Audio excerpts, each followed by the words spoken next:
Top quality और consistent performance के लिए सिर्फ सिल्वर पंप नाम याद रखना। આપની સાથે હિરલ મહેતા। મહત્વના સમાચાર। ગુજરાતમાં દિવસે ને દિવસે કોરોનાના કેસમાં વધારો જોવા મળી રહ્યો છે। તેવામાં અમદાવાદ શહેર કે જે મેટ્રો સિટી ગણાય છે, ગુજરાતનું સૌથી મોટું શહેર, અમદાવાદ શહેરમાં પણ હવે કોરોનાના વધુ 2 કેસ નોંધાયા છે। સોલા સિવિલ હોસ્પિટલમાં હાલ 2 દર્દી સારવાર હેઠળ છે। 23 વર્ષીય મહિલા અને એક નવજાત કોરોના પોઝિટિવ આવ્યા છે। નવજાતને એનઆઈસીયુમાં ઓક્સિજનની મદદથી સારવાર આપવામાં આવી રહી છે। ગત સપ્તાહે બાળકની માતા પણ કોરોના પોઝિટિવ આવી હતી। હાલ કોઈ ચિંતાજનક સ્થિતિ ન હોવાનો તંત્રએ દાવો કર્યો છે।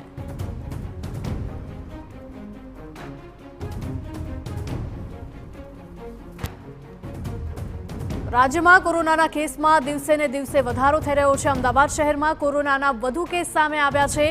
સોલા સિવિલ હોસ્પિટલમાં હાલમાં 2 દર્દી સારવાર હેઠળ છે। 23 વર્ષીય એક મહિલા અને એક નવજાત બાળક કોરોના પોઝિટિવ આવ્યું છે। નવજાતને એનઆઈસીયુમાં ઓક્સિજનની મદદથી હાલમાં કોરોનાની સારવાર આપવામાં આવી રહી છે। તો ગત સપ્તાહે બાળકની માતા પણ કોરોના પોઝિટિવ આવી હતી। હાલ કોઈ પણ ચિંતાજનક સ્થિતિ ન હોવાનો તંત્રએ દાવો કર્યો છે।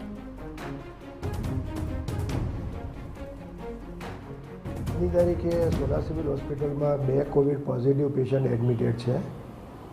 એમાં એક 23 વર્ષના બેન છે જેમને ફિમેલ મેડિકલ વોર્ડમાં એડમિટ રાખેલા છે, અને એક ન્યૂબોર્ન છે કે જે કોવિડ પોઝિટિવ મધર હતા એનું ન્યૂબોર્ન છે જે પોઝિટિવ આવેલું છે, જે હાલ એનઆઈસીયુમાં એડમિટેડ છે। બંનેની તબિયત સારી છે।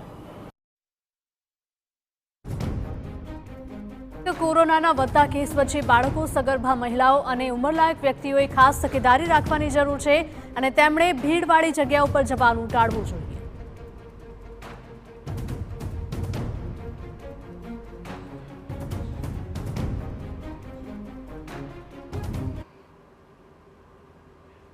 રાજકોટમાં